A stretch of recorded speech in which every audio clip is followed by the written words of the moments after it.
श्रीनाथ जी, गुरु गोरखनाथ जी के चरणों में आदेश आदेश आदेश।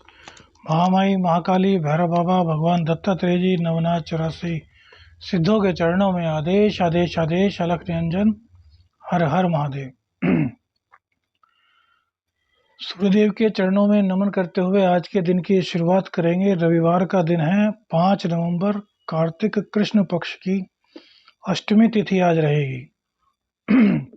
सूर्योदय का समय 6:35 पर प्रातः होगा, जबकि सूर्यास्त शाम को 5:33 पर होगा। विक्रमी संवत 2080 में अभिजीत मुहूर्त का समय 11:42 से 12:26 तक रहेगा। राहु काल 4:11 से 5:33 तक रहेगा और दिशा शूल पश्चिम दिशा की रहेगी।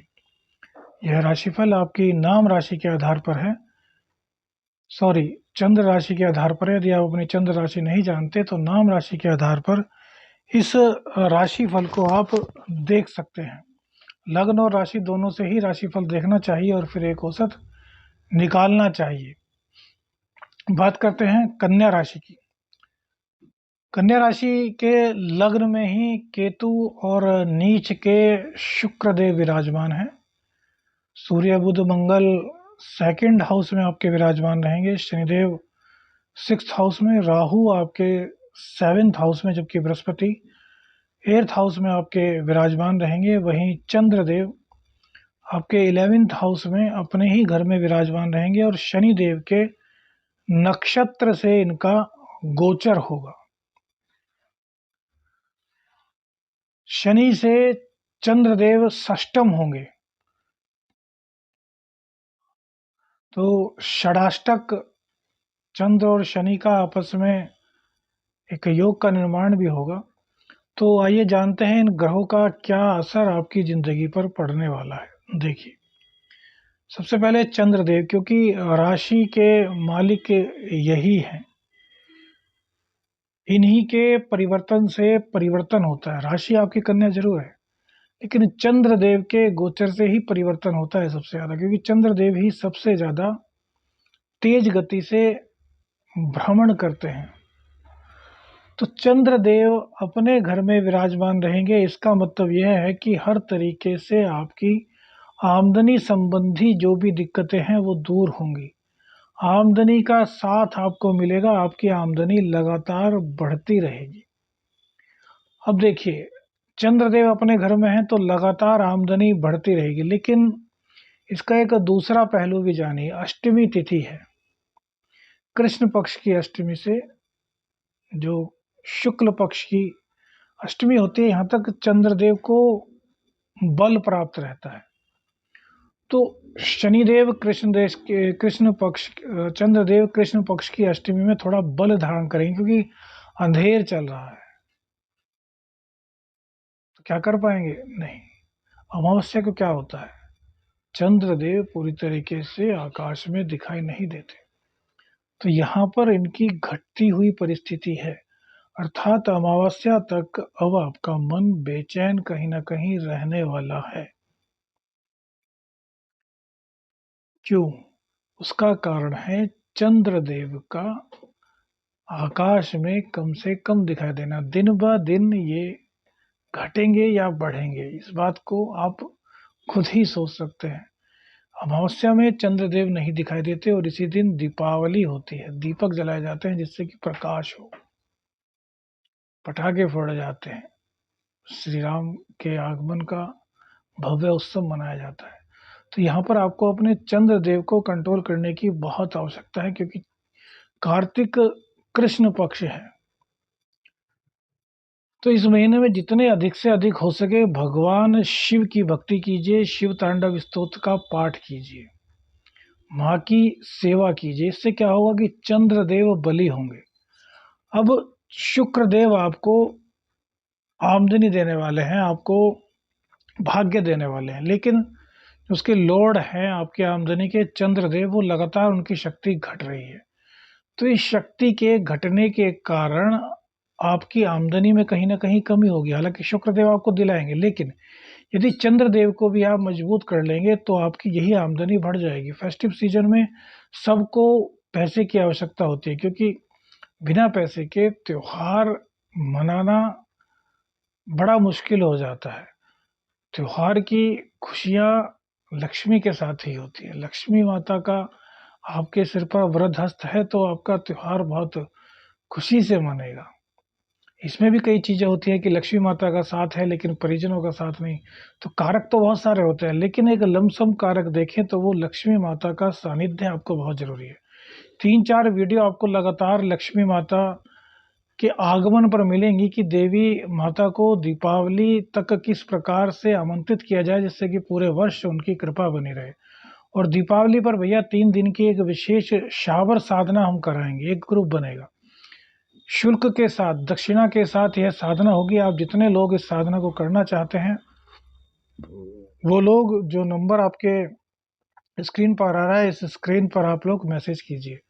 उस साधना को करने के बाद आप देखेंगे कि पिछले साल से अगला साल आपका कितना बेस्ट हुआ है, क्योंकि माँ की ये अघोर और शावर साधना दोनों एक तरीके से होगी।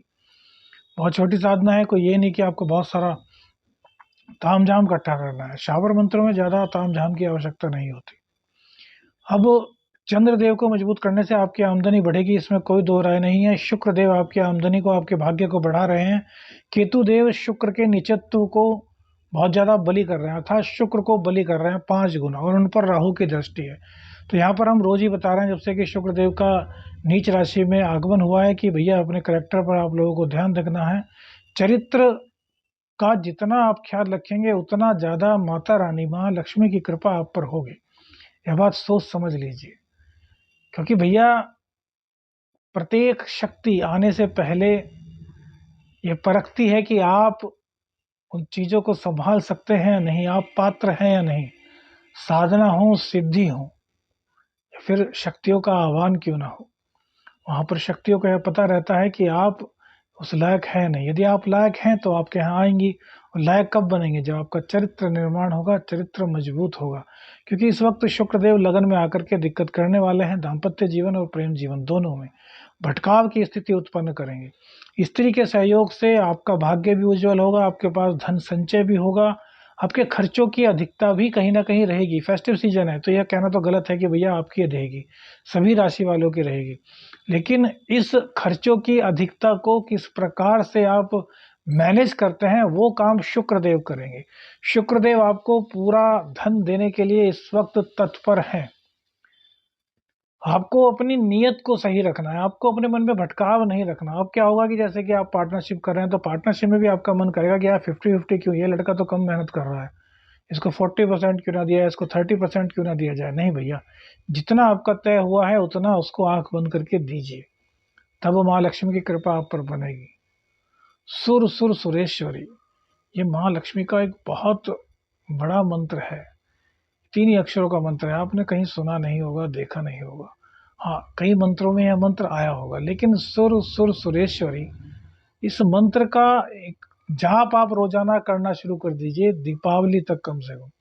इससे आपको दिखेगा कि कितना माता रानी की कृपा आप पर बरसनी शुरू होती है। सूर्य और बृहस्पति और बुध की आमने सामने की युति आपके अष्टम और द्वितीय स्थान में जो बनी हुई है, ये आपको वाक सिद्धि प्रदान कर रही है। तो इस वक्त जो आप मंत्र जाप करेंगे वो बहुत तेजी के साथ ब्रह्मांड से उस शक्ति के पास पहुंचेगा जिसका कि आप आह्वान कर रहे हैं। इसमें कोई दो राय नहीं, क्योंकि माँ सरस्वती का आशीर्वाद इस वक्त आपको मिला हुआ है। बुध और बृहस्पति का आमने सामने का संबंध होने के कारण सूर्यदेव नीच राशि में है। सूर्यदेव का नीच राशि में होना आपके कहीं ना कहीं संचित धन को खर्च करता हुआ दिखाई देता है। किस चीज में? मुंह के रोग में, पेट के रोग में। संतान बीमार हो जाए तो उसके निदान के लिए, उपचार के लिए यहाँ आपका पैसा बेमतलब में वेस्ट होने की गुंजाइश है। तो इस पैसे को बचाया जाए। कैसे बचाएंगे? अब बीमार हो गया तो दवाई करनी पड़ेगी, तो कोशिश ऐसी की जाए कि बच्चा बीमार ही ना हो, आप बीमार ही ना हो, आपका पेट खराब ही ना हो। तो इसके लिए सबसे पहले तो गायत्री की एक माला का रोजाना आपको जाप करना है। कन्या राशि वालों, ये आपका आज का राशिफल बता रहे हैं, इसमें आपको एक माला कम से कम, जितनी ज़्यादा हो सके वो अलग बात है, इतना समय है, लेकिन कम से कम एक माला गायत्री का पाठ कीजिए। इससे सूर्य देव का जो निचित्व है वो कहीं ना कहीं काफ़ी कम होता हुआ दिखाई देगा, आपकी आत्मा मजबूत होगी। वहीं स्त्रियों का सम्मान कीजिए, माँ के चरण स्पर्श कीजिए, बेटी, बहन, बुआ, भतीजी सबके चरण स्पर्श आप करेंगे तो इससे क्या होगा कि शुक्रदेव की कृपा आपको मिलेगी। ये बहुत छोटे-छोटे उपाय हैं जिसमें कि आपका कोई पैसा नहीं लगना, लेकिन इसका लाभ बहुत बड़ा आपको मिलने वाला है। जब भी घर में जाएँ बच्चों के लिए कुछ ना कुछ लेकर के जाएँ, चाहे एक टॉफ़ी ही क्यों ना हो। घर में खाली हाथ मत जाएँ। दीपावली तक तो कम से कम यह कार्य करें क्योंकि इस वक़्त शक्तियाँ सब जागृत होती हैं, सब देखती हैं। ये बहुत ही पवित्र समय चल रहा है। यम दीपक जिस दिन होता है इसको कच्चा दीपक बोलते हैं। इसका एक बहुत बड़ा उपाय आपको बताएँगे, इसकी वीडियो आपको जल्द मिलेगी। सभी करना इस उपाय को। जितनी आपत्तियाँ, इतनी व्याधियाँ, इतनी बाधाएँ होंगी वो इस एक उपाय से आपकी दूर हो जाएँगी। बहुत छोटा-सा उपाय होगा, छोटी-सी वीडियो होगी। अब राहु का सप्तम भाव में ये आपके दाम्पत्य जीवन में दिक्कत पैदा करेगा। तो अपने घर में कलह मत पैदा होने दीजिए। ना तो अपनी पार्टनरशिप में कलह पैदा होने दीजिए और ना ही अपने दाम्पत्य जीवन में। इसके लिए आपको क्या करना है, इसके लिए आपको थोड़ा-सा पोलाइट रहना है और हर चीज़ पर नज़र रखनी है। और अगर कुछ लगता है कि कहीं कुछ गोलमाल है तो उसको बातों के माध्यम से साफ कर लेना है, लड़ाई-झगड़े के चक्कर में नहीं पड़ना। कोई चीज़ इस वक़्त गुम होने की आशंका भी है तो भैया सावधान रहिए, अपनी चीज़ों का पूरी तरीके से ख़्याल आपको रखना होगा। यदि आप ख़्याल नहीं रखते तो कोई चीज़ आपकी गुम होने का भी आसार होगा।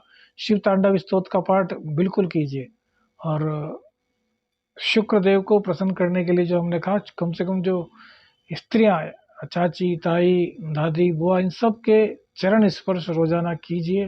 इन सब की सेवा कीजिए, इनके पैर दबाइए, इससे आपके शुक्र देव मजबूत होंगे और आपके पास लक्ष्मी का आगमन होगा। आदेश आदेश अलख निरंजन। हर हर महादेव।